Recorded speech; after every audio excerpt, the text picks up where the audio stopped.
8-figure dropshipping conversation. This is a Clubhouse conversation that I had with Samir. We'll go ahead and talk to our followers and answer a bunch of questions. Now, Samir cohort, he has done like 7 to 8 figures in e-commerce, dropshipping, brand building, and has a lot of experience when it comes to dropshipping, e-commerce, and Facebook ads. And me and him, we basically collab, jump on a Clubhouse room, and basically just answer a bunch of questions. And trust me, a lot of value and golden nuggets were dropped in this Clubhouse. So here's the whole Clubhouse. Hopefully you guys enjoy. I know it's audio only. There is a bit of a video section. I think you only see my face. But yeah, hopefully you guys enjoy this podcast or this Clubhouse segment. Peace. My wife, some without my wife. Just trying to enter into a lot of other different types of industries that I'm interested in.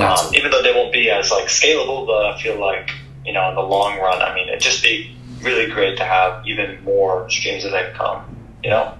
Got it. And how have you found it when it comes to like juggling your time and resources with your, you know, your actual time when it comes to diversifying to all these different streams? Because I know, you know, there's stuff like real estate, stocks, crypto, e-commerce, brand building, drop shipping, selling courses, so many things. How have you found being juggling everything?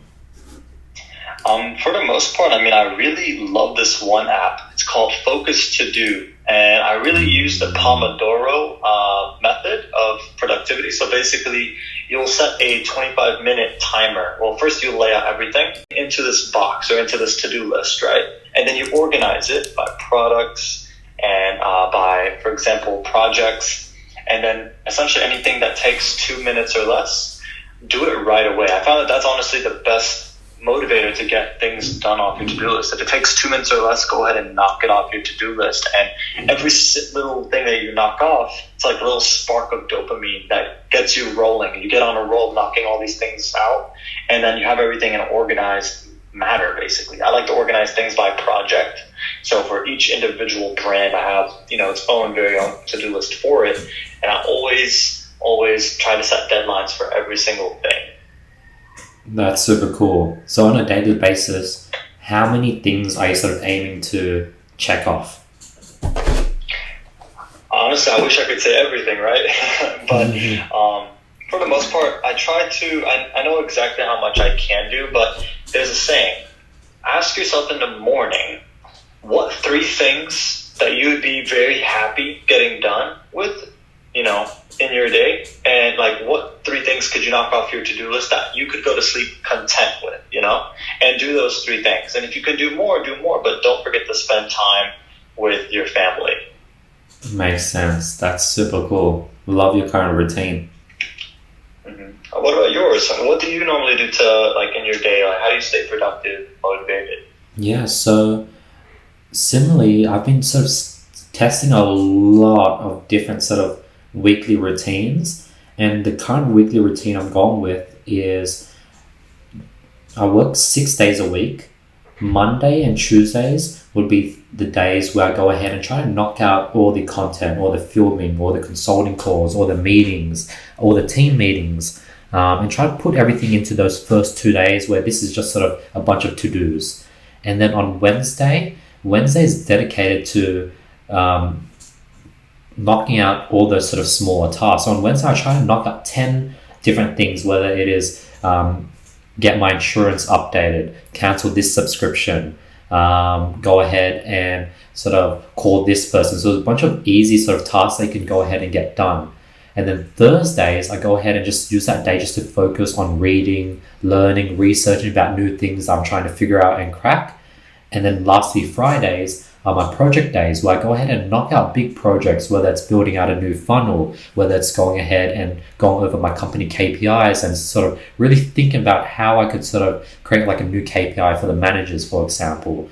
And that's sort of what I do on Fridays. And the Saturdays, I have some like interns that come through and I sort of just work with them and we just do a bunch of random things. So really segmenting and batching things, that has been really, really helpful. And trying to get, like I used to film like, I think 5 days a week, and compressing that down to like just Monday and filming as much content as I can in one day. Batching has been super helpful. That's actually a really great great system. I might have to try that, like having a specific day for a specific thing. I mean, I normally like to have it in pockets throughout my day, like early in the morning as a time for me, like exercise, as well as do some reading, or, hop on Clubhouse and listen to somebody's conversation. Like that's a time for me to, train my mind and my body. And then throughout the rest of the day, I'm trying to, build up my, my bank account, doing things that build up my business and provide value to other people. But yeah, I really like that structure. I may have to try that, and maybe I could try and put some type of a system together. I've been working on an ebook lately on productivity specifically, and I mean, it should come out in like about 2 to 3 weeks. But I'm actually I may look into that, structure that you just talked about, because it's not going to be an exact system in the ebook, but it's kind of going to be like a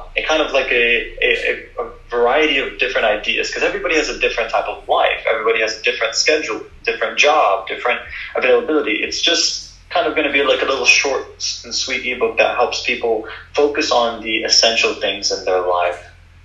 Tying back to that, like top 3 things that you would want to do before you go to sleep, kind of like that matter. Like I honestly have this one thing that I've been needing to do for the longest time for one of my brands, and it's to reduce its expenses. Because I mean, a big mistake to do is when your income increases, you start to increase your expenses. And like there's no reason why, like there's no logical reason why a e-commerce brand should have operating expenses of like $30,000 a month. That's ridiculous. It's, of course, it's employees and other stuff, but there's lots of stuff that go into that, lots of different subscriptions you can cut out. So that's one thing I've been like working on every single day. But I mean, even I make mistakes and sometimes don't get things done on their timely schedule, and I have to keep pushing it to the next day. But I mean, that's, part of life. And I've realized that that's completely okay, as long as you get a little bit done. I mean, you can't, write a whole book in an hour, right? You got to do things little by little, and every little baby step towards completion is valuable. I totally agree, yeah, because I've noticed like there has been days where I did not complete sort of what I sort of planned out, and for the longest time I was like, damn, like I end up procrastinating. I end up not feeling happy about myself that I haven't completed the day, and that end up sleeping later. I end up getting less sleep for the next day, and that vicious cycle continues. Whereas I'm really trying to just embrace how the day went ahead. If fires pop up randomly and I have to completely go off schedule, go ahead and do that, and try to really shut down by 6 p.m. even if I only completed one thing rather than completing all 5 things that I set myself out. Because if I can go ahead and end tomorrow's basically a restart, and I'm really taking each early night as a chance to restart and have another go at this game of life again the next day. I get that. That sounds really nice. What was I going to say? There was something that you said that really triggered to me. What was the last thing that you said? I'm sorry. I was talking about how if my day isn't cleared, I used to always like procrastinate, not feel good about myself, sleep late. As a result, it would create this vicious cycle, and the next day would be even worse. Mm-hmm. Yeah, that's exactly it. There's the word procrastination, because I mean, there's this saying that if procrastination is basically, how to explain it? If you continue to procrastinate, you basically will lose the life you could have lived, basically. But there's some truth in that, and then there's also some things that are in that are false. Because I mean, it kind of varies on what are you procrastinating. I've found that I'm a master procrastinator. It's my superpower. I procrastinate just about everything. But then, I mean, that's also because my life is so cluttered and filled with lots of different things going on all at the same time. But if you procrastinate and when it's the last minute and you need to get something done, you get it done quickly, then that means that you work better under pressure. That's, how most diamonds are formed, right? So if you work better under pressure, try to set things, if you're a procrastinator, try to set things, have a due date earlier. So that way you get it done sooner. But if you set a deadline with yourself, you're going to have that little piece of adrenaline a few hours before it's done or a day before it's done, right? But you set the due date earlier than the actual due date. So if you don't complete it, it's okay. But you have to really convince yourself that you need to have it done by that specific time.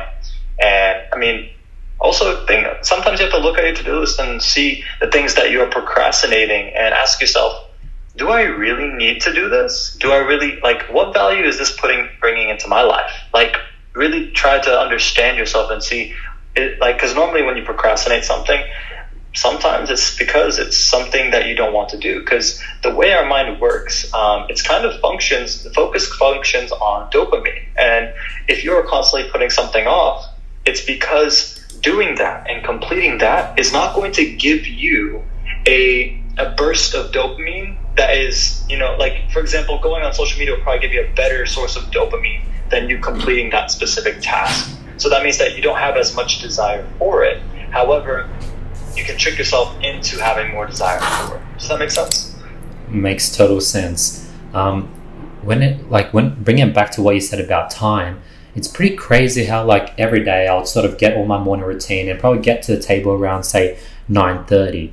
But if for whatever reason I need to get to the mechanic by 8:30, I always find a way to get that done and get all my morning routine done an hour earlier. And it's crazy how, for example, if you set yourself, if you wash dishes casually, you're probably going to finish in half an hour, 45 minutes. But if you set a timer for 10 minutes, you're somehow going to get it done in that 10 minutes. It just somehow just happens. The power of setting a time limit is super duper powerful.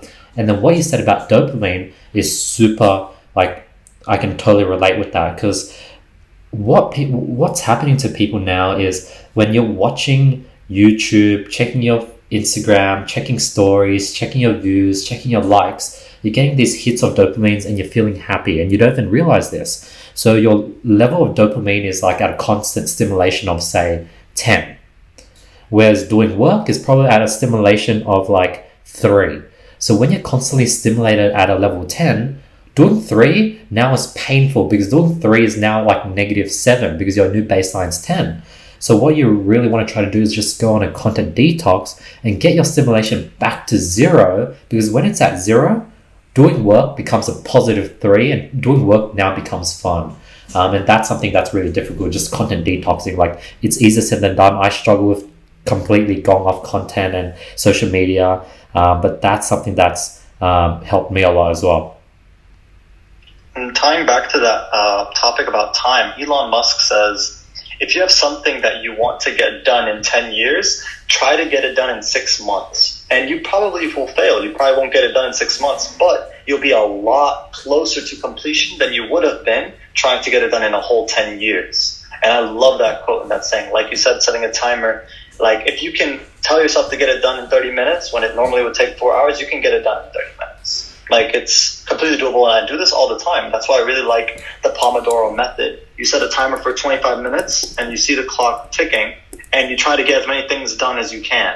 And you'll be surprised how much you can actually do when you have a timer of 25 minutes. It's kind of like a game. It's the gamification of getting things done. Every single time you check something off, you get a little spark of dopamine. And tying back to the topic of getting back at 0, I found that, like, splashing cold water in your face in the middle of the day, that kind of gets you out of your comfort zone just enough to kind of be a refresh in the middle of the day. If you have long 16-hour days of work like I do, then I'd highly recommend, like, something to splash water in your face, or do something or exercise in the middle of the day, something to get you out of your comfort zone. Because when you're in your comfort zone, you'll want to end your day early, and you'll have less motivation to complete more things. In other words, you'll check off like maybe 5 things off your to-do list, which has 20, things on your to-do list, and you'll call it a day too soon, when in reality, if you, give yourself a refresh, you can continue and do another 5 things, And keep in mind, I mean, like, to-do lists are never ending,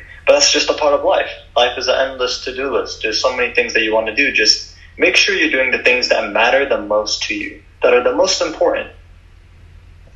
That's a really good tip, and that's also really good for your skin as well. Like, every time, if you find yourself just sitting down and, like, I don't know, popping a pimple, wash your face, and you won't feel like touching your face, and you'll get woken up and you'll snap out of that sort of that daziness zone that you're in, where you're just like staring into your screen and doing nothing, and it really wakes you up. So that's a really, really good tip, Samir. Absolutely. Now, as far as like how this call is going to go, I just want to say thank you to everybody who's in the room currently. Appreciate you guys joining in and listening to me and Andy's conversation.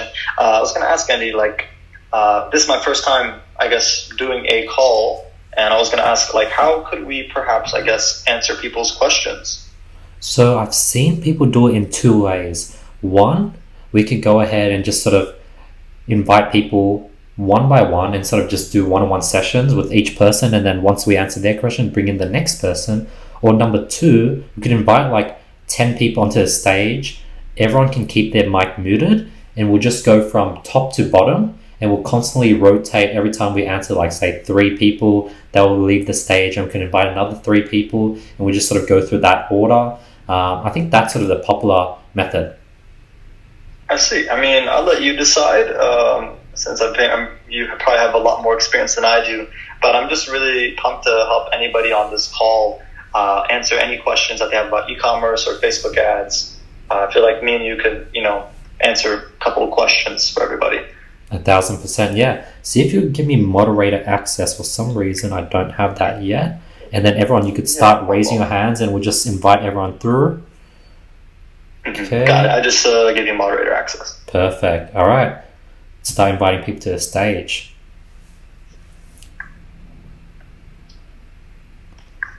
All right, Ibrahim. Hey guys, can you hear me? Yes, we can. Yeah, I hear you. Alright, what's going on, guys? Everyone good? Pretty good, pretty good.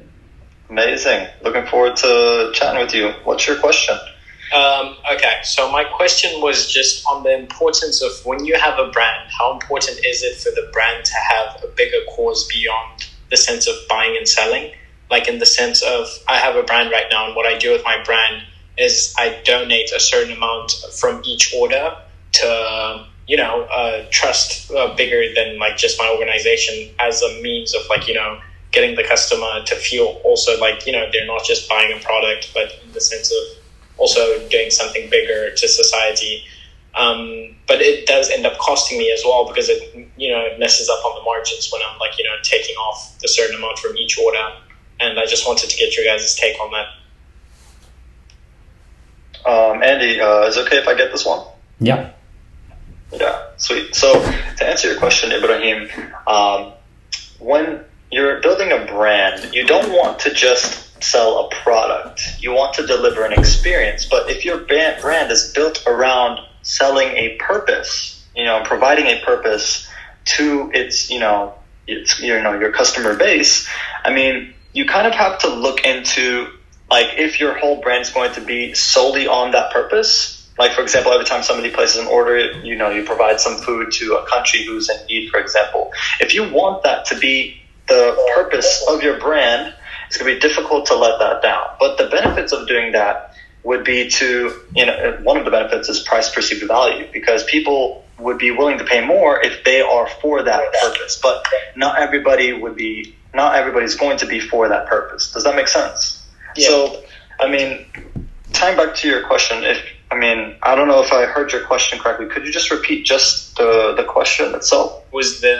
whether or not that's a bigger, whether or not that's important, like in the sense of when you have a business, of course you're buying and selling, and I was adding that factor of, adding that extra effort as a means of improving society as a whole, like whether or not it's important for your brand.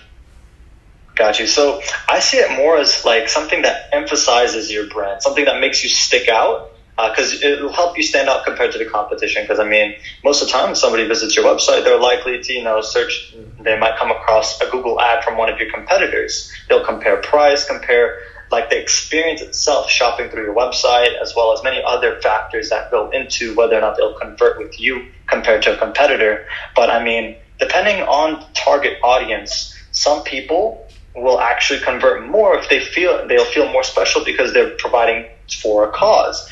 I think that you should focus more around delivering an experience, having a really good unboxing experience. Have some highlights on your Instagram stories or on your Instagram page showing unboxing experience. Encourage people to use word of mouth to promote your product for you. Word of mouth is really powerful, and chances are if you are promoting that purpose of your brand I believe that people will be more likely to share it, because they'll be like, hey, everybody go and shop with this brand if you want to support this cause.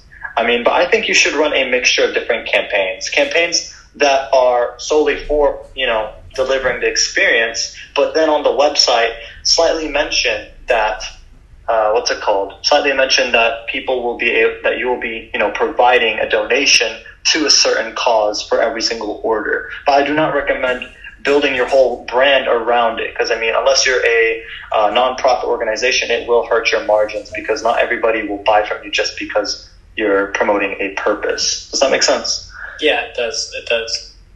All right. Thanks, Samir. That was good. That was good. That was the answer I was looking for. Awesome. Yeah. Thanks, guys. I'll leave some space for the others that have questions here. Awesome. Thank you, Ibrahim. And then one thing you definitely want to sort of consider is, like, as sort of Samir said, that this is sort of like a boost to experience. You don't want to sort of focus on this until you got the front end down.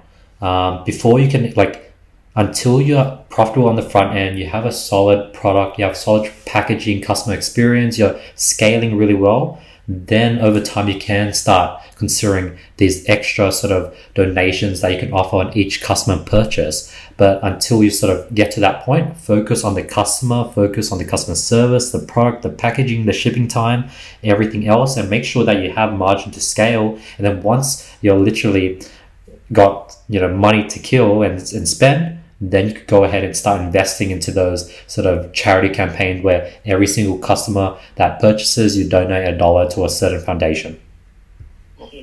Okay. All right. Thanks, Andy. Awesome. Bilal. Hey guys, how are you guys doing? Pretty good. How are you? Alhamdulillah, I'm really good. Samir, I've been following you for a while. Andy, quite new to you, but excited to see what you're up to and everything. Just had a question. So I've been dropshipping for quite a while, but the problem is about every few months, and now it's even in a shorter amount of time, my business manager would get banned, and I would switch credit cards. I would open it on a different device and everything, but none of that's helping. It just keeps getting banned. Like, even today I got banned again. So before, trying to start again using brute force, trying to just use a different business manager, do you guys have any tips for for things I can do? Where are you getting your business managers at the moment? Well, before they're my personal. So the first one was my personal account, and then it was from a couple of friends. So mainly it was that. I haven't bought any yet. But I was thinking of buying some because I'm basically out at this point. Got it. So I think the reason I ask is a lot of people brute force by going into making brand new sort of Facebook accounts, and that rarely works. You can't create a brand new Facebook account and start advertising that, because that looks really fishy from the get-go. So it's good that you're actually asking your friends for their Facebook account, because it's aged, it's active, it looks legitimate. The tips I would give is 1, use an aged account. 2, go ahead and always use a new card. 3, go ahead and always use a new Chrome user. So in Chrome, you could click on persons and you could create different people and create a new Chrome account, and you will just have brand new sort of, there's no cache, there's no sort of IP. I think your IP would stay the same. Change your IP in laptop, that might be super extreme, but you can do that. That usually doesn't make a difference. And once you sort of follow those 3 tips, the next tips I'll provide is 1, verify your domain. That's one thing that's really important for Facebook. Facebook really wants people to verify their store domain on your business manager. 2, keep going.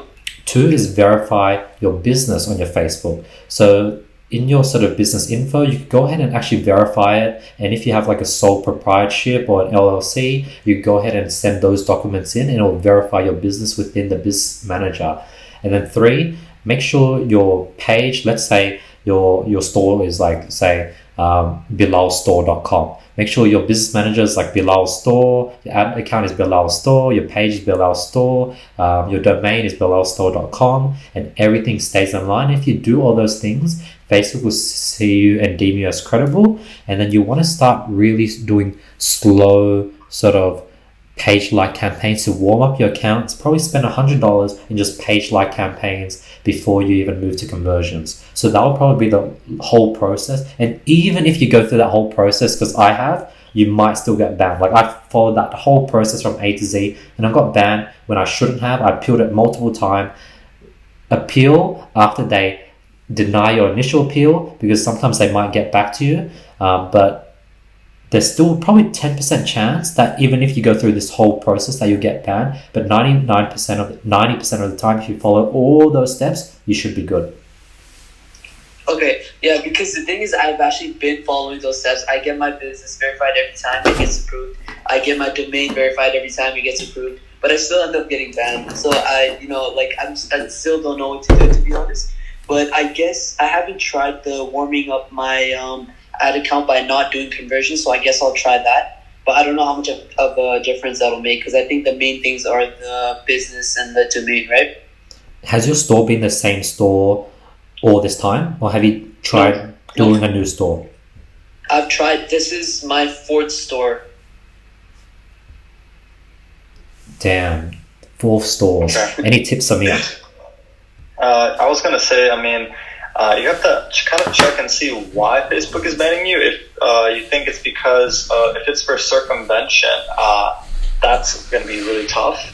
But I mean, if the initial ban was because you're using somebody else's video or using somebody else's content, or you're selling a product that Facebook does not, offer, if you're, for example, using affiliate links or shortened bit.ly links, Facebook doesn't like that. But I mean, are you using anybody else's content, or have you ever used anyone's copyrighted content at all? Yeah, actually, I am using clips from a specific YouTube video. You're actually right. It probably is that.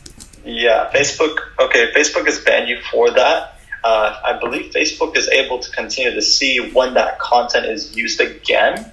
Okay. But I mean, I would recommend creating your own content. I mean, really read through the Facebook advertising policies. There are little specific things that are very important. For example, if you're in the cosmetics industry, you cannot have a before and after picture. They'll ban your ads, and if they disable your ad too many times, or if they don't disable your ad, they could just disable your whole ad account, whole business. Or if, for example, your Facebook page got penalized because it had a low feedback score, and you created a new Facebook page, Facebook's going to track you down for that because you didn't bring back the feedback score. This happened to me personally. I had 2 Facebook pages for the same brand, and when one of them had a low feedback score, this was over a year ago, I was running ads on the second page, instantly banned for circumvention, well, instantly after a week or so, and it's biggest regret. I highly recommend that you always use your own content. Do not violate anyone else's copyright, and really go through and read the policy twice. I've read the policy at least maybe 3 or 4 times. Every time I get banned, I reread the whole policy. Sometimes they update it, but you want to really make sure that you're on Facebook's side. You're going to have a love-hate relationship with them, but if you're using their platform, you do have to follow their rules. But if you use any copyrighted content and you got reported for it, anytime you use that same content, Facebook's going to ban you, and they'll probably disable your pixel as well. Something that has worked really well for me is actually creating 2 business managers. You can buy a aged Facebook personal account from smashfb.com. I've tried them out. They're pretty legit. I can trust that website, right? Yes. I mean, I've used that website before. It's pretty legit. If you type in buy aged Facebook business manager, they're the first one to come up.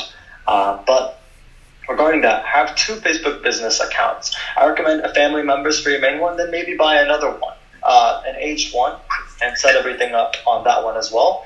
And then have one business manager on one of the Facebook accounts be a partner for the one that you are running ads for. Okay? So you're going to set up your one business, and then your other one, the other Facebook account is going to be an agency. So let's say you buy a Facebook business account under the name of Bob.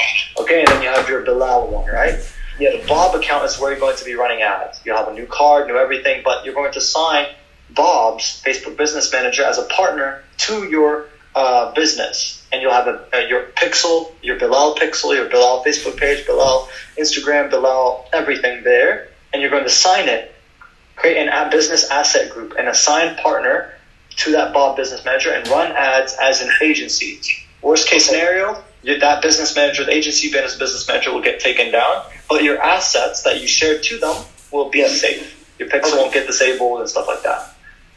Okay. Also, I've noticed sometimes they ban the individual person. Like for example, today they banned me, but my assets and everything are still there, and my ads are still running. That's for circumvention. Okay, circumvention. Okay. All right. Okay. Yeah, I think that's it. All right. Thank you so much. Yeah, no. Like, well, when if they ban your personal account, this has actually happened to me. Like, Samir Karzut is not allowed to advertise on Facebook at all right now. I have to use other accounts, but all of my assets did not get disabled. And the reason for that is because, all I did wrong was actually advertise on a second Facebook page. Yeah. And because I did that, I basically violated the circumvention policy. I tried to find a loophole and go around their basically the penalty that my Facebook page was receiving by creating a different page. That is what circumvention is, trying to go around what they tell you to do. So if they tell you you're going to be penalized, just deal with it and try to improve your quality score. Or if they tell you that you cannot advertise for a specific business, like for example you're in a bad industry, like showing before and after pictures, you might have to go follow with that. But there was 1 month last year where I did not use Facebook ads at all. I just used Snapchat and Google ads. I recommend trying to grow on other platforms. They're less strict, and believe it or not, they're way less expensive. Snapchat is like CPM of like $1 to $2 compared to Facebook having an average of 12. So for like $12, you can reach 6,000 people compared to 1,000 people on Facebook. And a strategy that has worked really well for me is running Google and Snapchat ads, and then running retargeting ads only on Facebook until your account is more trusted with Facebook after following the advice Andy gave you. Okay, so like when I start this one last time, do you recommend I change credit cards and I change device and everything, or do you think because it was most likely that I was using copyright content, I just don't do that, and other than that, I'll be fine? What do you think? You should do both. Okay. Always change the credit card. Also, mind if I just add on real quick onto that? So, so I suggest getting a program, I think it's called Firefox. And you can actually go into the settings and you can actually turn off tracking. It's called tracking, and I think it's called scripts or something like that. And somehow Facebook can go right through your history and they can see everything. So that's why I have two separate different platforms. So I have Firefox and Chrome. When I go onto my second Facebook account, I use Firefox.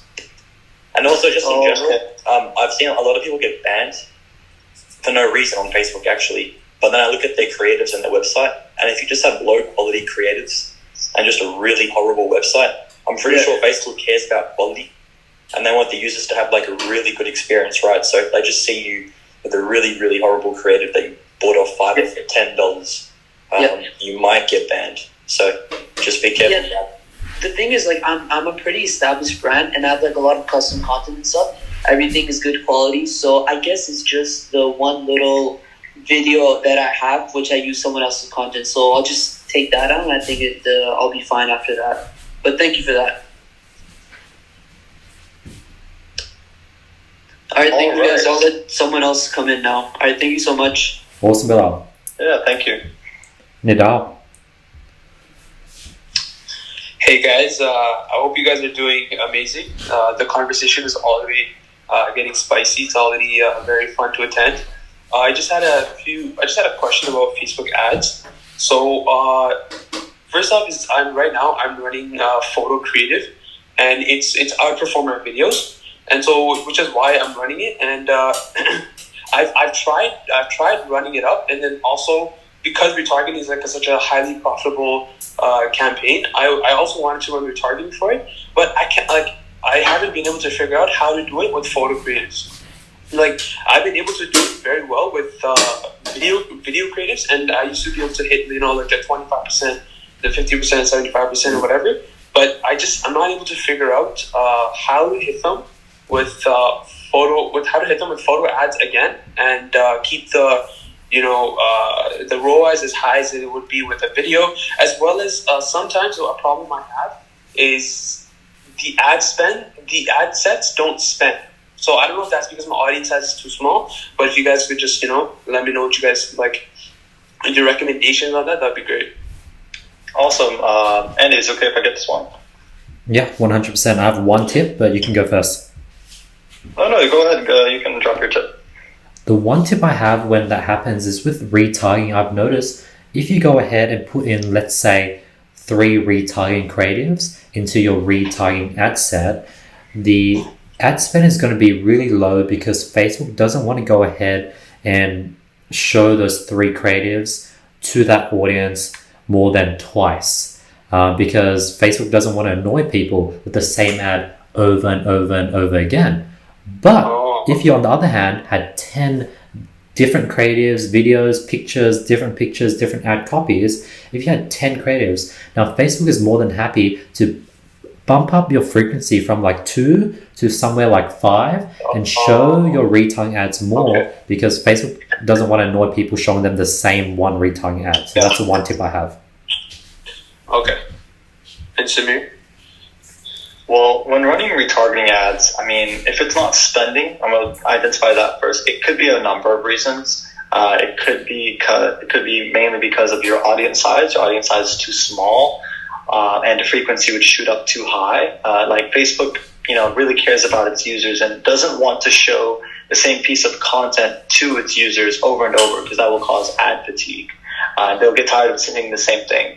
But I mean, the best retargeting structure that has worked really well for me is a variation of engagement, video view. Well, you're not using video, so I would say just engagement, and then also do one for view content, one for add to cart, and one for initiate checkout. Initiate checkout is probably going to be your smallest audience, but it's going to be the highest converting, because this is going to be a pocket of people who were basically about to pay, but maybe they were busy, maybe they were driving, maybe they were waiting at the bus stop. They didn't get the opportunity to put their credit card information in. So initiate checkout had a specific creative for each ad set. So run an initiate checkout past 14 days with no purchase, and have the copy resonate their position in the funnel. For example, have the copy say, last chance, come complete your purchase, something like that. Okay? And then you can even do, you could exclude people in the past 7 days, and then you can make one for the recent past 7 days, and then give them an offer, for example. I'm sorry, the other way around. If, for example, they saw your ad, that specific ad, you can also run an ad for, with the last chance with an offer if they do not convert from that one.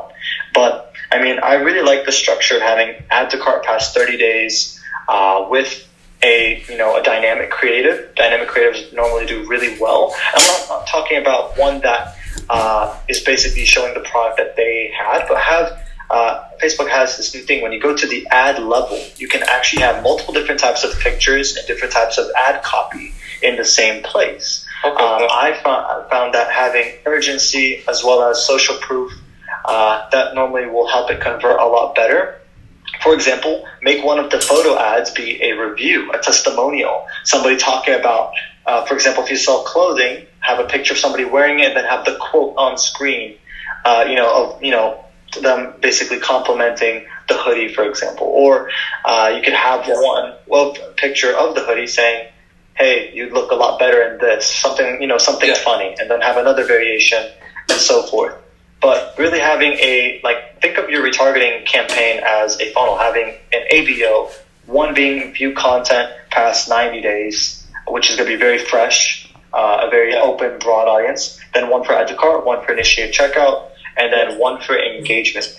Now, the engagement and the view content are going to be much more broad, and they're more likely to get spend, but they have seen your ad before or have interacted with your social media profiles, so they're going to be more likely to convert. But as far as the not spending situation, I mean, I think that what Andy said about having multiple creatives, that may help it. I've found that the dynamic creative works really well for me instead of having multiple, because whenever I run a ad set and it has like 3 or more creatives, like 99% of the spend will be on one of the creatives, and then it'll be a few dollars on the other ones.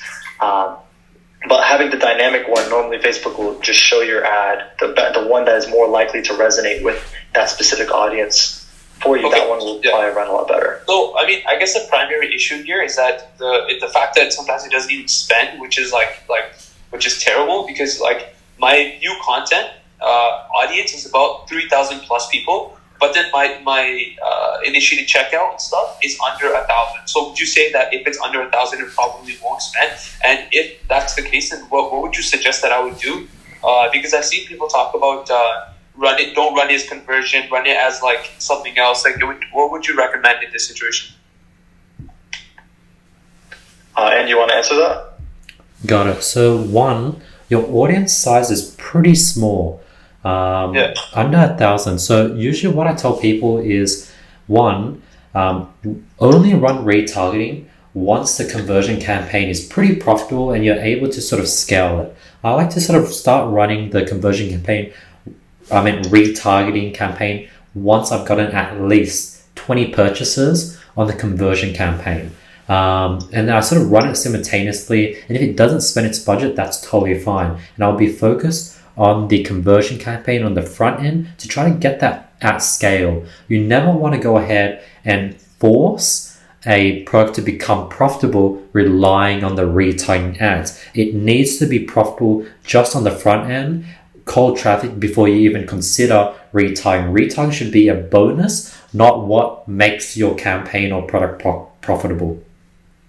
So actually, the thing is, I have 100 plus on several different advertising campaigns, like testing campaigns and the different budget campaigns, and then even CBOs. That's why I was like, I'm not sure even then it's really small, but I think you said 20 plus, right? Yeah. So how many purchases, or what's the revenue on this product or store? I would say ad spend would be like 4K, and revenue would be about 15K. 15K. And how many purchases is that? About 350, 400. Got it. And out of 300 purchases, you have roughly 1,000 add to carts and then 3,000 view contents? Yes. From the because obviously, I'm dealing with bands as well, so I'm moving from pixel to pixel a lot of the times. But the pixel I'm on now, the view content says it's like 3,000, around 3,000, and then the initial checkout as well as the add to cart is below 1,000. Got it. But it doesn't spend, And when you look at your retargeting campaign, where you retarget your 4,000 audience, how much spends, or is it zero from the very start for like a whole week? It's zero. Just zero. Like, it doesn't spend anything. Does any of your other retargeting campaigns work, or is it just that? So honestly, like, I'm not sure if it's a glitch or something. Like, when I was running, at first I was actually using video creatives, so retargeting was working for me. But then obviously those video creatives, Facebook didn't like, so I had to remove them. And ever since I removed them, it hasn't spent well. It hasn't spent at all, actually. That's kind of the issue here. Got it. Now, I'd recommend relaunching a new campaign for retargeting, and instead of just putting view content, since it's a pretty small audience, put all website visitors. Put that in. Put in all page engagers. Put that in. Put in all people who've watched 3-second review. So try and make your retargeting audience as big as possible, and then go ahead and put in your one photo and see if that spends, to see if your custom audiences even work.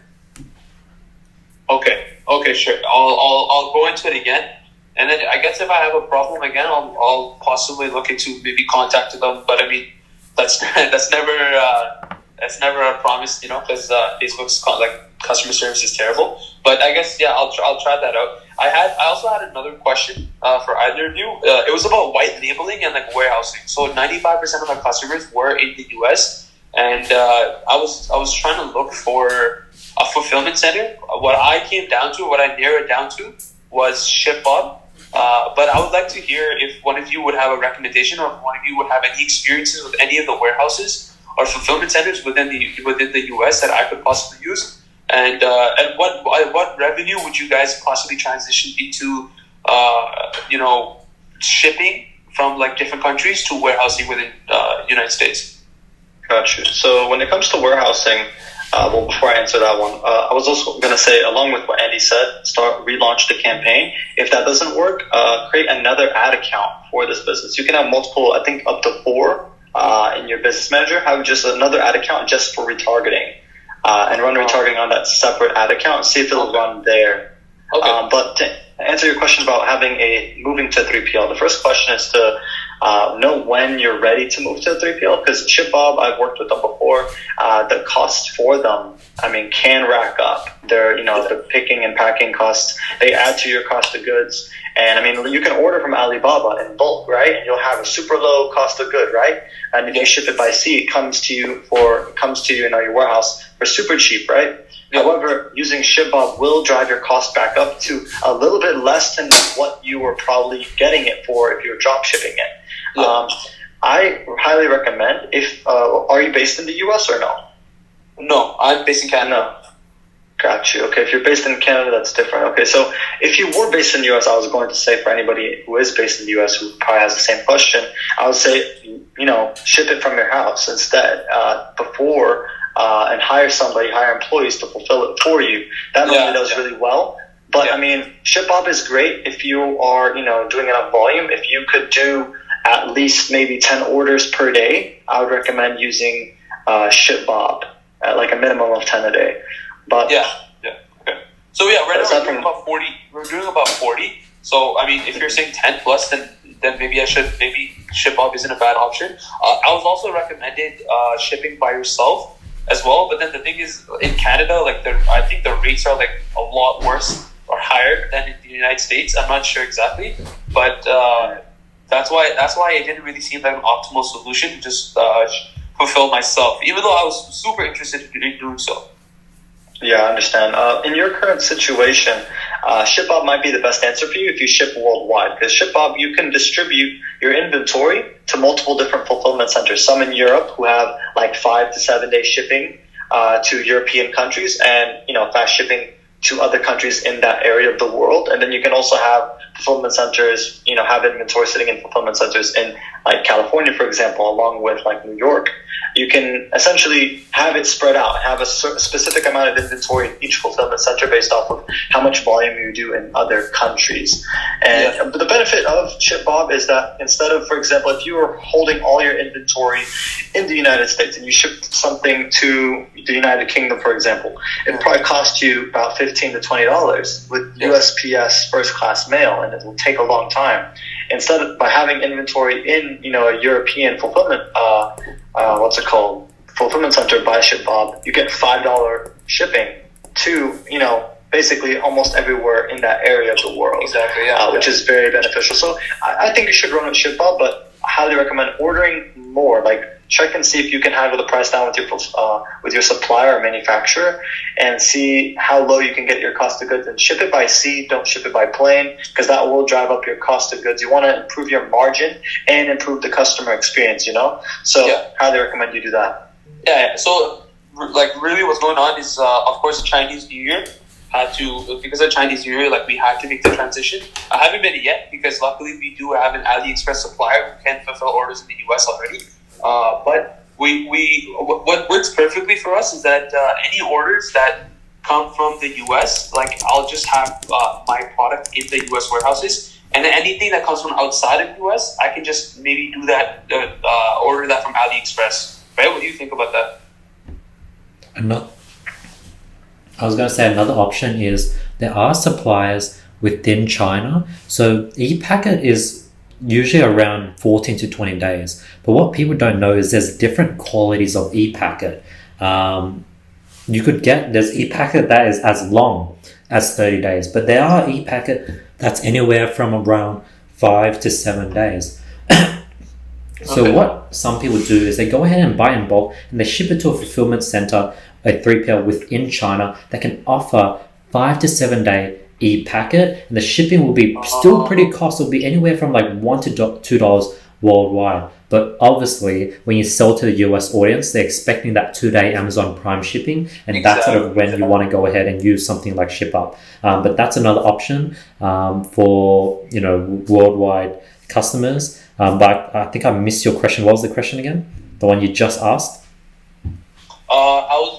I was just wondering if that's a good plan to just any orders that come from outside of the US, just fulfill from AliExpress instead of putting my product in like many different warehouses.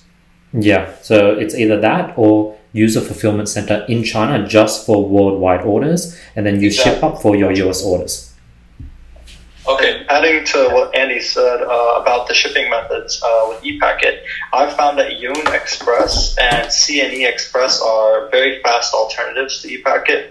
They have good tracking, and they deliver, I think, within 7 to 14 days to the US, and I think just within 7 to 10 days to anywhere else in the world.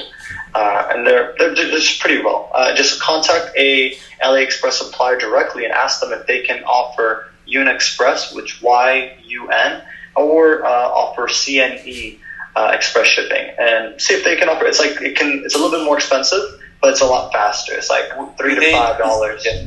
Do they usually work through Chinese New Year, or would they start after? I think that they would be after Chinese New Year. Okay.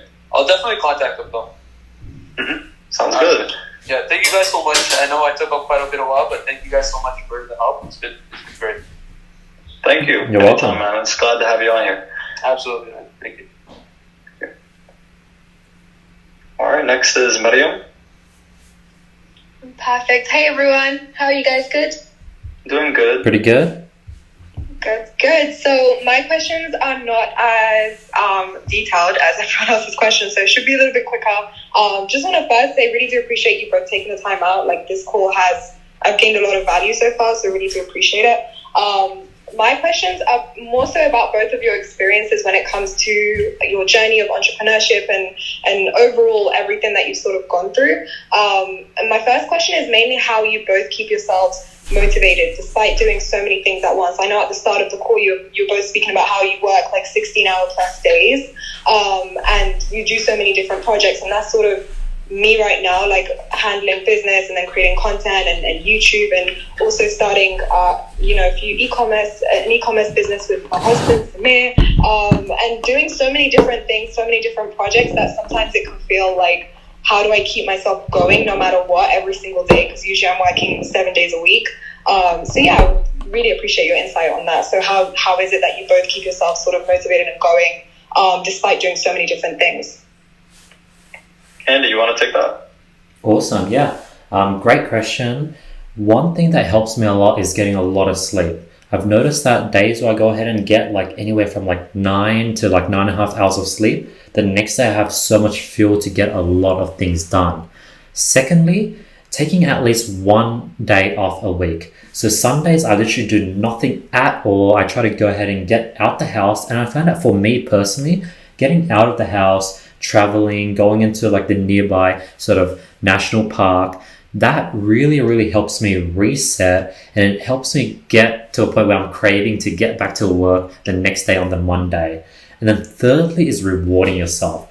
This is something that I also struggle with, where, my whole life I went from, nothing to having money. I've always tried to hoard money, save money, not spend, and try to not reward myself. But what ends up happening is that you end up just working for the sake of saving up money, and then you end up being trapped in your own 9-to-5 rat race. So what I found is, when you can go ahead and get yourself that watch you're sort of saving up for, get yourself that car you're saving up for, when you go ahead and make that purchase, one, now you're going to be hungry to go ahead and earn that money, but two, now you're sort of increase the bar, you've increased your expenses, and you sort of have this fire lit under you. You're sort of back to that initial hunger, where you're grinding to save back and earn that new money and sort of survive at this new bar.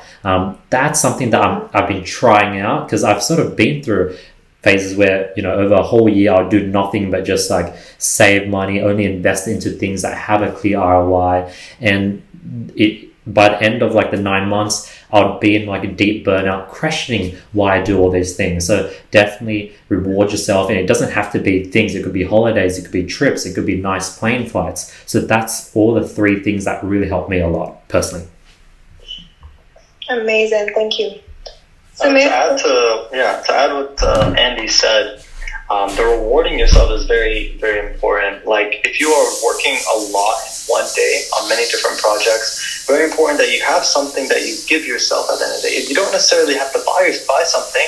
I highly agree with buying something after you achieve some of your goals to reward yourself. Like buy that watch you want, or upgrade your car. Of course, invest into. Of course, you'll have assets that are paying for those. Mm-hmm. But I stand by rewarding yourself. Ty Lopez talks about this. Like for me, something that I really enjoy is video games, and I don't get too invested in it. But if for example, I've had a very long day, I'll play one game of like League of Legends, for example, or play Smash Bros. But that's like 30 minutes for me to get my mind off of work, because it's very hard. If you're a high performer and high achiever, I'm pretty sure you're on this call, pretty certain that when your mind is racing, it's very difficult to go to sleep, which ties into what Andy said. Sleep, recharging, so important. People sleep on sleep. Like sleep is so important, So like along with that, I always try to ask myself why I started in the first place. Constantly reminding yourself in the morning where you want to be. Look at yourself in the mirror and literally tell yourself, I am blank. Like really put yourself in position every single day where you're constantly focused. You have a vision. You're focused on where you want to be, and constantly remind yourself why you started in the first place. And I mean, for me, I have many different reasons on why I start each project, and me asking myself, what's in it for me? Those exact words, like, hey, what's in it for me? When I look at something, when I don't want to do it, like answering an email, I'm like, what's in it for me, And then I'll remember why I started, and then I'll actually go and do it. I'll knock it out in like 2 minutes. But aside from that, I agree with Andy on having that day off. I mean, I'm going to be honest, I haven't had a day off in a minute. I normally will take a big day, like a week off, actually. I'll like go out and travel with my wife, or I'll go out for like a whole day sometimes, or maybe 2 days in a row, go on a little day trip or a weekend trip. But I mean, as far as days off, I mean, I rarely have those. However, I've realized that they do help me come back stronger. Like after experiencing something, traveling, going out for like 2 weeks or maybe 2 days even, I'll come back a little bit anxious on like what's going to be on my to-do list, but I'll be prepared. I'll feel more relieved. I'll feel more complete. I think that that's also very important to take time off as well. I love those couple of trips that you guys go on. Couple goals. Really cute couple guys. That's usually after we've been working for like a few months straight. no days off, literally. So, yeah, we're grateful for that. But thank you both for your answers. Those are great. Second question is actually, what are some of the challenges that you've both faced, whether it's with e-commerce or just entrepreneurship in general, and how it is that you sort of overcame that? I think it'd be really interesting to hear. Yeah. You want to go first, Andy? You can go first. All right. First challenge that I face is Facebook ad account bans. Oof, like those are like the number one challenge that I think most of us Facebook advertisers face. But aside from that, I mean, I'd say my biggest challenge is knowing what to outsource, because outsourcing is key. They say if you want to grow your business, outsource, some of the things that you do. If you don't want to, answer an email, hire somebody to answer emails. But there are only so many things that you can outsource. And that's something that I always come into a situation where it's very difficult to make the right decisions. But I mean, I always overcome those challenges. Knowing what to do first, honestly, is my biggest one on my to-do list. But I mean, at the end of the day, if you organize your, tasks by priority and also by deadline, it makes it much clearer for you to know what to do first. And it also helps you know what is essential for you. Amazing. Thank you. Biggest challenge for me, I reckon, was sort of trying to figure out the perfect balance sort of going through burnouts, learning how to recover from burnouts, trying to avoid burnouts. I think that was sort of a big challenge, trying to come up with not only the perfect like day-to-day sort of routine, but the perfect week-to-week routine, the perfect month-to-month routine, and the perfect year-to-year routine. And then really, this is something that I need to work on, is that I need to set like quarterly or bi-yearly sort of holiday trips and force myself to go on those, because I end up, I always want to kill two birds with one stone. I only want to go overseas if there's a mastermind or some meeting to go to. I don't want to go ahead and go there just to relax. So that's something that I need to work on, because I know that's sort of what helps me recover, and sort of becoming super self-aware. I think that's sort of the biggest challenge, and how I overcome it is just going through those issues, writing down what I could do differently to avoid it, and what are the signals that lead to burnout, or what can I do to avoid burnout. Oh, if I go ahead and go out on a walk, I find myself being much more happy. Okay, I should do more of that. And so just constantly going through it, pivoting, and sort of self-analyzing. Yeah, I actually would 100% agree with that. I'm sort of in the same boat at the moment, because with everything that I'm doing, it's literally me trying to plan out how it is that I can maximize my day and make the most out of my day, but at the same time have like time for myself, have time for family, have time for people that I love around me, and also reward myself, like you and Samir were saying as well, going on trips, things like that, whilst at the same time sort of having that balance around everything. So I'll definitely take on board both of your tips, and thank you guys both. Schedule in those things you've mentioned. Absolutely. Awesome. All Kevin. right. Skip me, I'm eating right now, so. All right, bro. All right, is that Amin? Hey, what's going on, fellas? First things first, I just want to say thank you for doing this. I've already learned a lot. I really appreciate you guys taking time out of your day to do this. But my question is a little bit more general, but still e-commerce related. I guess my biggest goal, transitioning from traditional dropshipping the past 3 years to trying to move into more branded or brand building, I should say, in 2021. So the product that my team and I have found, we're able to source really one of two ways, and we're thinking of a way to launch, right?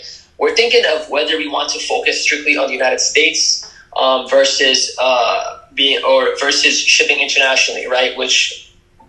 And the reason why that's really a debate for us is because if we only focus on the States, we'd be able to provide 100% custom packaging. The product itself would have laser etched logos, et cetera, just very, very branded feel. Versus if we did it internationally, our supplier is still willing to drop ship for us and basically white label the product, but we wouldn't be able to kind of give the packaging the rights it deserves in terms of having that branded feel. So I'm not sure, Andy, I'm not going to lie. I met you on this call. I've been following Samir for a little bit, so I know he's a little bit into the branding. But whoever has the answer, what are your opinions for me or your thoughts when it comes to really launching this brand and, when it comes to shipping internationally versus maybe just focusing on the States and focusing on really is packaging that big of a deal, essentially? Okay, so to answer your question, packaging is definitely a big deal in my experience, mainly because you are not delivering a product, you're delivering an experience. And if your customer is not going to take a video of the unboxing and post it on their Instagram story, you're missing out on a lot of word of mouth. Because think of every single customer you have that has a couple hundred to a couple thousand followers, then posting it on their story builds you up a lot faster, surprisingly, than influencers would, because the people who follow these smaller accounts, they're more personal, they're friends, they're family members, and they'll probably be like, oh wow, that's a really nice product, I have the same problem, or I'm very passionate about this product as well, I want to buy from them because I just really like how the packaging is. There's this guy on TikTok, his name is Ryan Dubs. He actually manages the Shopify stores for I believe James Charles and Kylie Jenner. He manages the Shopify stores, and he started a brand called Dew of the Gods. And the packaging, they're basic cosmetics products, right, from Alibaba, but the packaging, he got them from a separate packaging manufacturer. And I do this as well. I have a manufacturer for the packaging and a manufacturer for the product. And then I have my Alibaba manufacturer for the packaging ship it to the manufacturer for the product, and they will package it for you and then before they ship it. Now, you said that your manufacturer offers drop shipping. Why not do that? They have the inventory and they have the products. Go and pay like $500-ish for like 10,000 units of just packaging. You can get a lot. It's very, very inexpensive. Like, I'm talking cents, right? Packaging. And have your Alibaba packaging manufacturer ship the branded packaging to your dropshipping supplier, and they will use that whenever they get an order from you. This is actually what I did when I was dropshipping. They had a specific amount. Whenever I got an order, I had a VIP on AliExpress, a VIP product, and whenever an order was there, they would use my packaging for that order. And it included the bubble mailer and also the box for the product itself. They would take a second to unbox theirs and then put it in my box. And I'm pretty sure most of them, products come unboxed. They box it, they pack it, and then they ship it and put it into the, padded envelope or the box itself. But this is a great alternative. You really need to make sure you have the branded experience there. Make sure you have a thank you card. Make sure you have a barcode, like a QR code on your thank you card that takes them to a link tree or takes them to your Instagram page, something to, for them to post. Make it as easy as possible for them to do it. So they'll have that little QR code that they can click. And you can go to Google, type in QR code maker, and make your own branded version of a QR code. Make it look really nice with your logo in it. Have that on the thank you card. And make your thank you card nice. Make it thick. Make sure it's like really good quality as well. That would go a long way. They might even keep it. Like, how anytime somebody buys an iPhone, I don't know why, but everybody keeps the box. And same thing with like Louis Vuitton or Gucci. People just keep the box. You want to know why? Because the packaging is just, really nice. It's good quality. They might reuse it. They'll recycle it. Try to have packaging like that. Now, it doesn't have to be like the best packaging ever, but make it stand out compared to your competitors. And actually order something from your biggest competitor and see the thank you cards that they use. See the emails that they send with the post-purchase. See how they do everything. Okay? And then do yours better. 100%. I definitely appreciate that insight. But if I were to tell you that I've spoken to our manufacturer about potentially, getting packaging to them, and they said no, the only option was for me to ship it out of the States, would you say that in terms of opportunity costs or the good outweighing the bad, it would be better to just focus on the States and be able to provide that packaging, or go the more general route?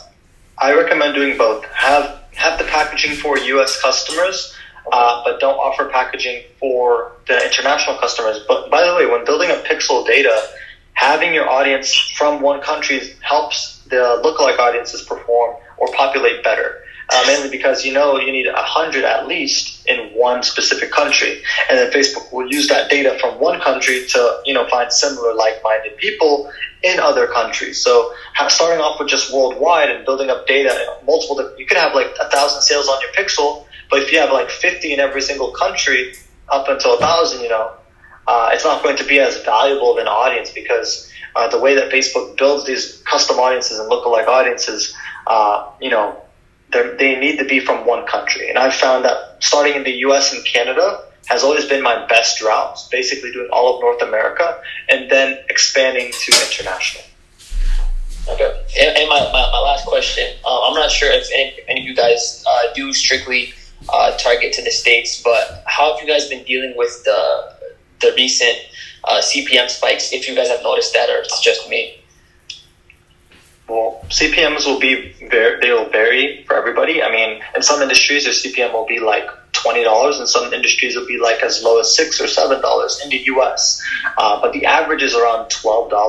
The best way to reduce your CPM is to broaden your audience. Make your targeting a lot broader. Try to target audiences that have over 10 million people in it in the United States. Normally that will reduce your CPM significantly. It allows Facebook to have more auctions to enter into, which basically you won't have to bid as hard if you're doing automatic bidding.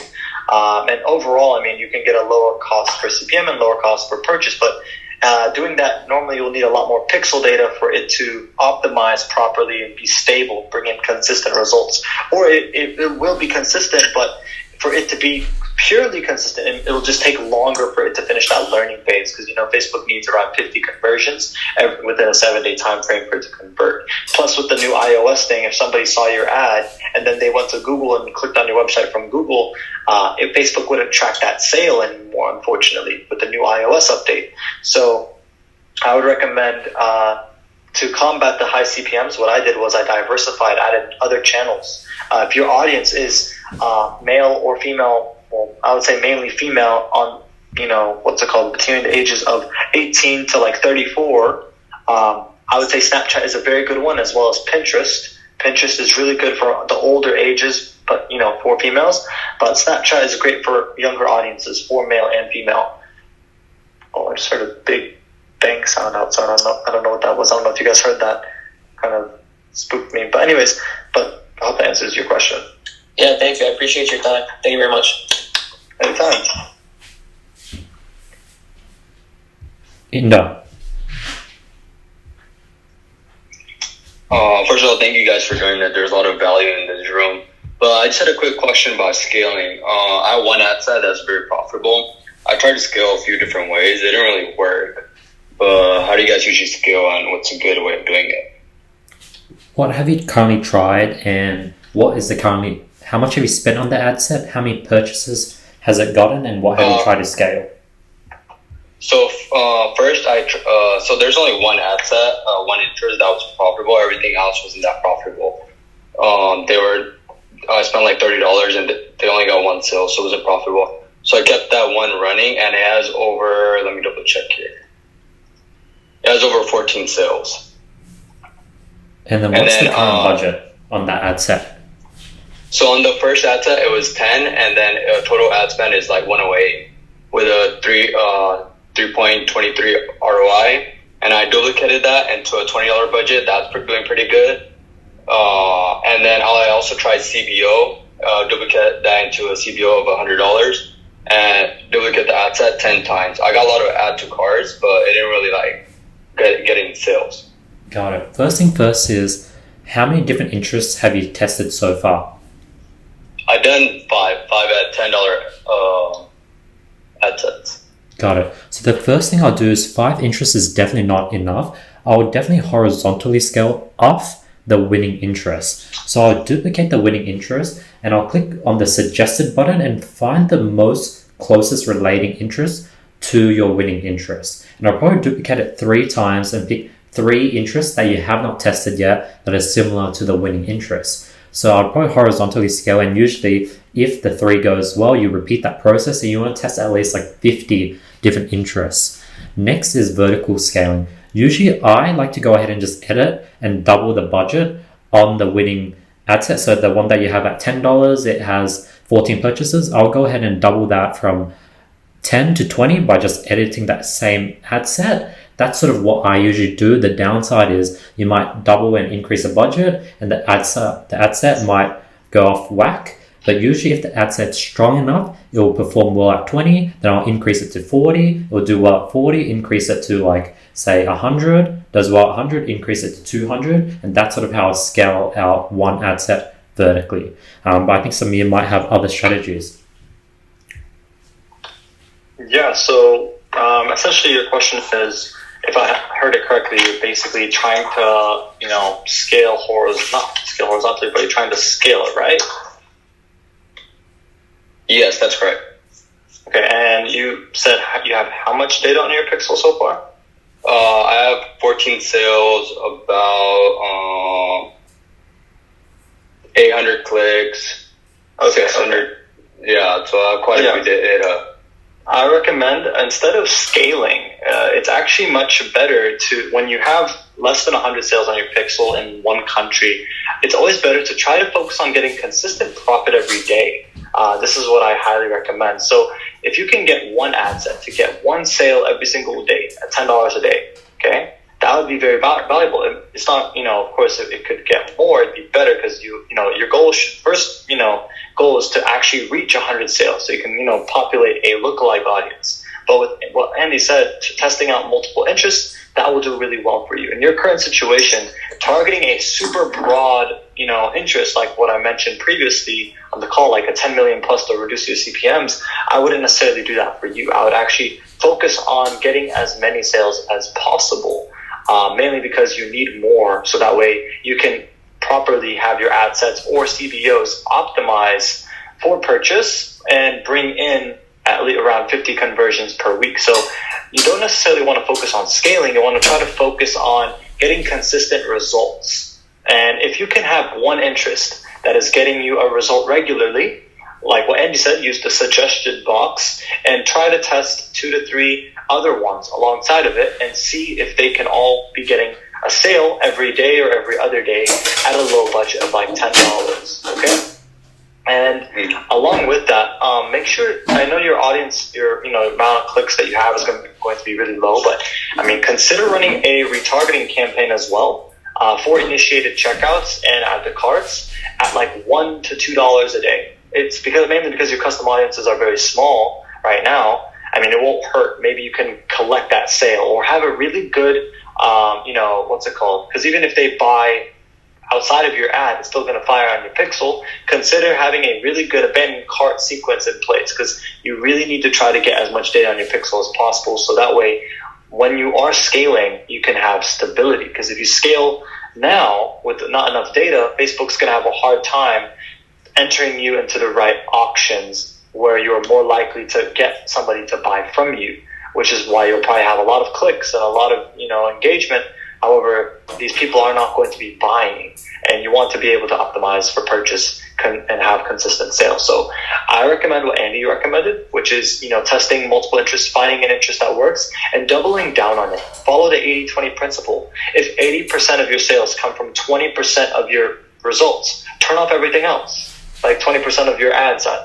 For example, let's say you're running 10 ad sets, but let's say 80% of your sales are coming from 3 of the ad sets. Turn off the rest after like 2 to 3 days and just focus on the ones that are working. And focus, again, focus on getting consistent profit daily. That will help grow your business. You don't want to put yourself into the negative to collect data. It's better to go the slow route and collect data slowly. So that way, when you do scale, you have consistency and stability, which is crucial.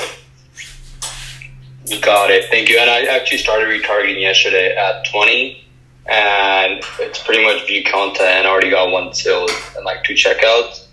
Should I just leave it at 20 and let it do its thing, or? It's at $20. It's at $20 a day for retargeting. Yeah. Yes. Targeting view content, people who have viewed content but didn't purchase. Yes, that's right. I would recommend dropping it. How many view content do you have? Over like 2,000 view content on your pixel? No, I actually have like under 1,000 or so.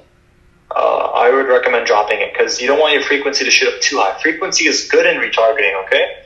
However, Facebook could start to penalize your ads, and you'll start to see your quality score go down because it's basically going to be because of ad fatigue. Facebook's going to believe that the ad is relevant. However, basically they're going to reduce your quality because you're showing the same thing too often to the same people, which will, reduce your, ad performance and increase your CPMs drastically.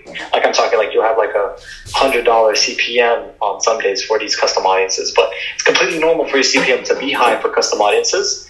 I recommend a $10 a day budget for your current situation. Perfect. Got it. And one last question. Do you guys do like individual, like one-on-one? Because I like the way you guys teach and I want to get on more. Oh, sweet. Andy, do you want to answer that first? Yeah, if you need any help, send us a DM, me or Samir, and we'd be more than happy to help you out. Perfect. Yeah, I actually just reopened my Calendly. I have Thursdays strictly just for all of my students and people that are, that I'm helping out. So Thursdays, I normally hop on multiple different calls. But on Thursday, I believe maybe if you want to, you can book one. Or if you do not want to book one, you can just shoot me a DM and I'll be happy to answer your questions that you have there via audio message. Okay, perfect. Well, thank you. Appreciate it. Absolutely. Actually, one more question. So I said try this suggested interest. I actually tried that. They didn't work that good. I spent over like 50 and only got like one sale. What do you guys? And I'm already getting like yes. Okay, so the alternative is not just using the suggestion box. Go to the audience insights tool on Facebook, and on that page, put in the interest that you got a sale from, right? And then basically do everybody on Facebook, and then you should see page likes, and it'll have a list of a bunch of Facebook pages. And there you can actually check the affinity, and it'll actually tell you what pages you can target that are very, very similar to the interest that you got a sale from. You got it. I'll try that. And also talking about consistency. So one ad set, it's getting consistent sale. At 10, at 20, it's getting pretty consistent sales. Should I just like let it do its thing, or should I double the budget, like Andy said, to like it's at 20 and turn it to 40? So what I usually do is when I increase it from 10 to 20, I let it sit at 20 for the next 3 to 4 days, and I look at the results from the past 3 or 4 days at $20, and if it performed profitably, I would go ahead and increase it to 40. I would let it sit at 40 for the next 3 to 4 days, see how it performed, not as a whole, but in the last 3 or 4 days at $40, and if it was profitable, increase it again. So that's how I scale vertically. Okay, got it. Actually, I'm doing that $20 there currently. I'm waiting 3 to 4 days. So the first day I didn't get any sale. The second day I got about 4 sales, and now the third day I only got like 1 sale. Is that inconsistently normal, or? So if you look at the results in the past 3 days, are you profitable? What's your ROAS in the past 3 days? No, let me double check it.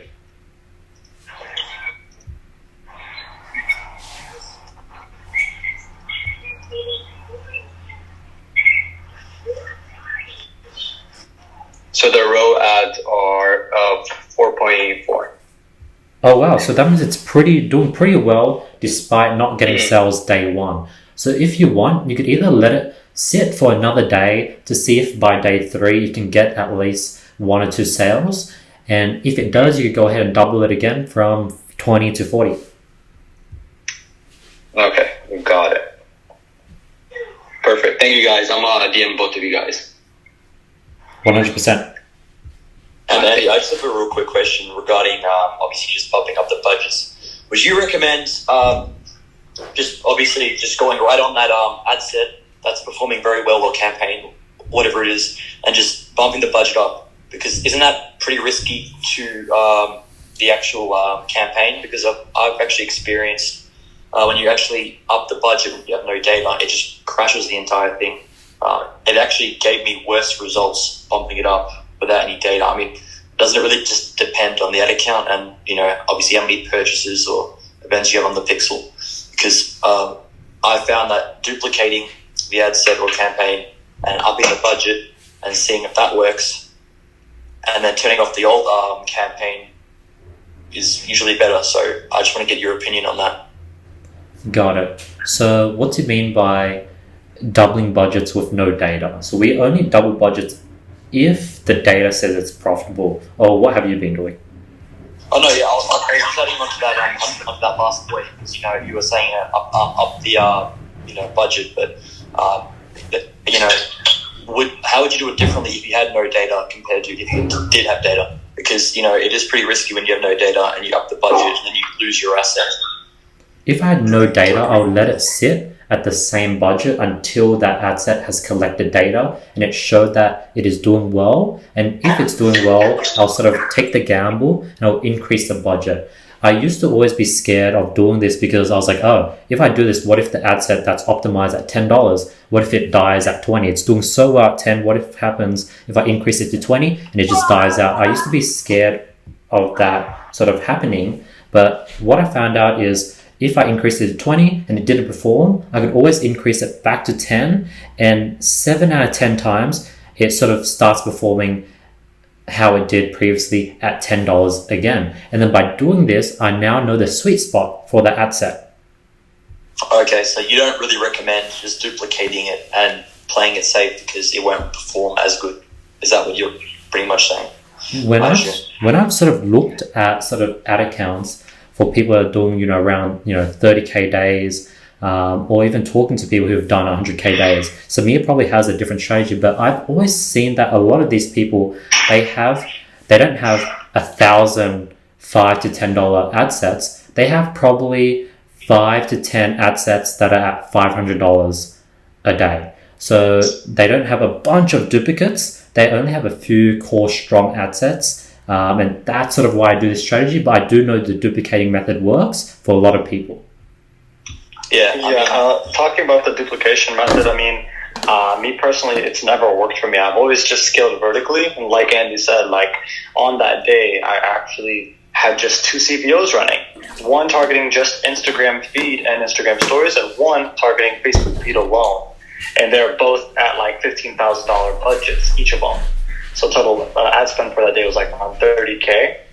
But to answer your question, Kevin, if I was in your situation, the exact same situation, and you didn't have enough sales on your pixel to properly optimize, you could go both ways. You could take the risk, increase the budget directly, and risk having the ad set become, lose its optimization and stability. Because basically Facebook's going to receive all this extra budget to enter into many other auctions, So, or you could, continue to have that asset or that ad set as an asset that's bringing consistent revenue and consistent profit daily. So you got to keep in mind, in the very early stages, profit isn't everything. But if you can break even while collecting data, that is so important, because while collecting data and you're breaking even, you're going to still be not in the negative. Does that make sense? So that way, once you are, for example, once you have reached a place where you do have enough data and you're ready to start, pumping up the budgets, you will basically be exactly where you were before. You'll have enough budget for it. And then something I want to add on top of what Samir said is he's completely right. If you're sort of don't have enough data and you can't really risk this optimized ad set dying, what I highly recommend is just start horizontally scaling, launching new ad sets, new interests. And when you have 5 ad sets, 5 interests that are $10 each and they're all profitable, now it wouldn't be too risky for you to go ahead and increase 2 out of 5 of those ad sets and double those budgets. And if those campaigns or ad set die, you just bring the budget back down to 10. If they still don't perform at 10, you still have another 3 ad sets that are doing completely fine. Thank you.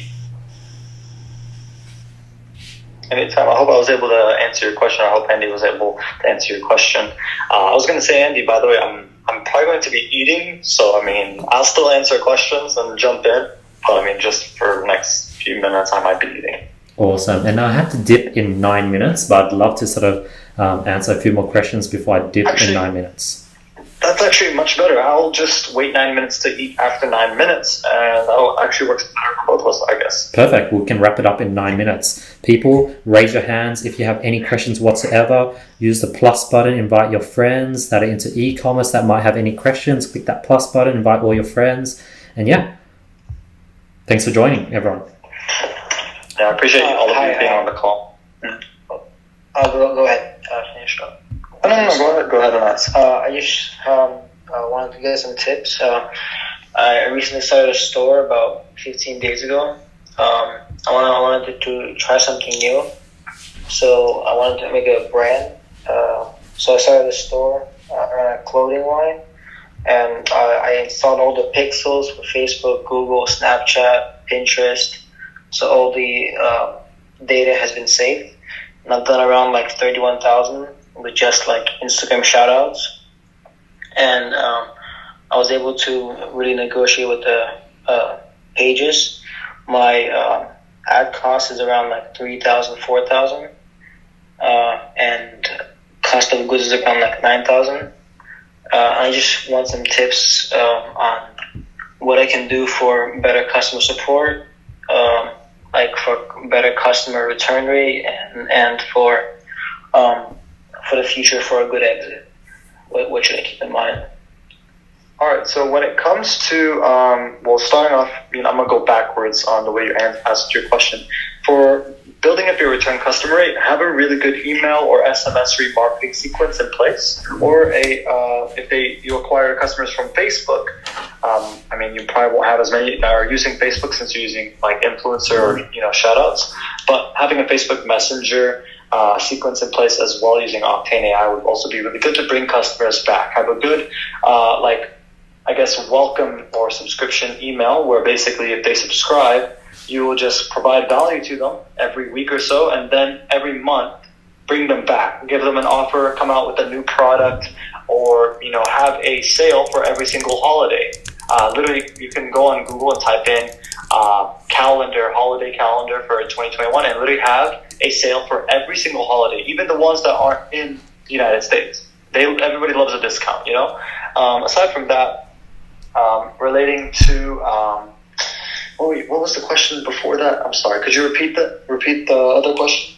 I just want some tips for for an exit. What are good things to keep in mind to have a high exit? I'm sorry. What do you mean by an exit? When you sell the brand. Oh, you want to build up the brand and sell the brand? Yes.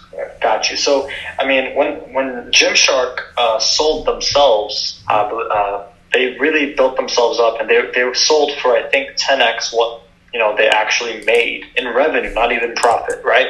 What really matters is customer base and content and the resources and connections. Okay, and I know you brought up customer service as well. Having a good customer service in place. I mean, when selling your business, if you want to build your brand up to sell it, it's important that you have actual employees on like a W-2. I found that that's actually very beneficial instead of just having VAs. Now, it's going to increase your cost, but that's going to be the benefit that you'll bring up to people who would be a potential buyer for your brand. And when if, for example, you can't afford employees right now, I would just stick to virtual assistants. But then later down the line, as you scale and grow, then I would try to hire some employees. It could even be people that teach them how to respond to the emails, give them the macros, the copy-paste templates on how to respond to customers and so forth. You can even have a sales team if you sell high-ticket items. But for now, I recommend just using Upwork.com for hiring some customer service in the Philippines or in India. Just make sure that they speak fluent English, and you'll be Gucci. But for building up your brand to sell it, what really matters most to these people who buy brands they really try to focus on making it more profitable. They look on their return on investment. So they're going to be looking for ways to increase their profit by ordering a higher amount of inventory. They're going to look into ways to making the business profitable all around. But if you have all the content made, like go on Fiverr and pay some money to have lots of videos and images made, people who buy companies love content. If they love the content that you have for your brand, they'll buy into it.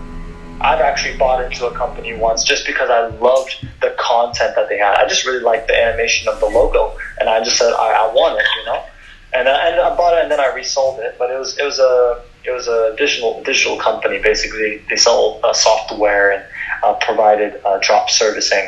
But I mean, of course, I have my own now, and I actually provide the services myself. But it was something that I bought into just because I loved the name and I loved the way that they presented the brand. All right, yeah. I actually had 2 VAs even before I started the store. So our average response time to every customer is around 2 to 4 minutes. And we also have a Facebook Messenger live chat. And on there, Facebook does show you how fast we get back to the customers. It says around 5 to 6 minutes on Facebook Messenger, the live chat. And also people are also subscribing on there and liking the page. So maybe that's also what I'll do. I'll just send coupons through there. And we also have SMS bound, email marketing, everything set up. So and I'm also starting to do paid traffic, maybe lookalike audiences with Facebook because I have all the data saved on pixels already. And a good ad account that's already spent money and is good with Facebook. Are you running retargeting ads for every time you do an influencer shout out? No, but we I haven't done any paid traffic yet. So, by paid traffic I mean like Facebook, Snapchat, but Instagram shoutouts is like the only like ads I've done. Just paying pages for shoutouts, and that's it. And also, a very important tip when doing influencer shoutouts, because I used to rely only on influencers on one of my first brands, is to actually go to Google and type in URL campaign builder, build a custom URL that includes the name of the influencer in it, and based off of the traffic and conversions and actions that they take on your website, you can create a custom audience on Facebook by that link URL. Like URL must contain Kylie Jenner, for example, and just be anybody who has added the cart in the past 180 days, and run retargeting ads with the content that the influencer made. If they made a story post, download that story post, go to ingrammar.com and take the link for their story, post it there, save it as a video, and then make that the creative for your page ad. Because people already resonate with that influencer, and they went to your website from the influencer, and those retargeting ads, they convert really well. They bring people back, and you can even add an offer to it if you didn't have an offer already. Those do really well. Okay, you said campaign URL builder? Campaign URL builder, and then afterwards just make sure each influencer uses that, so you can track all that data in Google Analytics, and also target and create custom audiences based off of those specific URLs. For example, custom audience is anybody who has viewed content but did not purchase from visiting that specific URL. Does that make sense? All right, thank you. All right, perfect timing. So me, I'm going to have to dip now. Really glad we did this. I'm going to talk to you after this call. I really appreciate everyone from joining, and Samir, thank you so much for setting this up. Yeah, anytime. I was actually, I know you have to go. I was going to go ahead and answer Mauricio's question. Really, I don't think we answered his question. But if you have to go, no problem. All right. I'll go ahead and take care of it. All right. Thanks, Samir. I really appreciate it. Talk soon, guys. All right. Talk soon. All right. See you. All right. Thank you. Wow, if you made it this far, thank you so much for listening. Really appreciate it. You guys are like pretty deep in. I just want to say thank you for all the support. I really appreciate everyone that follows my channel. I just want to say thank you. I've been doing this for a long time. So if you're still listening from back in the days, from when I started 3-4 years ago, I just want to say thank you. It's been a long journey, and thank you so much for the support. And hopefully you guys appreciate all the value that I'm dropping on my channel every single day. Actually, let's go ahead and announce last video's winners for $1,000 worth of courses, consulting course with me. The winner's here. If you guys want to qualify, all you do is drop a comment below, follow me on Instagram, hit the subscribe button, hit the notification bell, like this video, and I'll be picking the best comment every single video. On that, I hope you guys have an amazing day. Thank you so much for your support. I really appreciate it. Peace.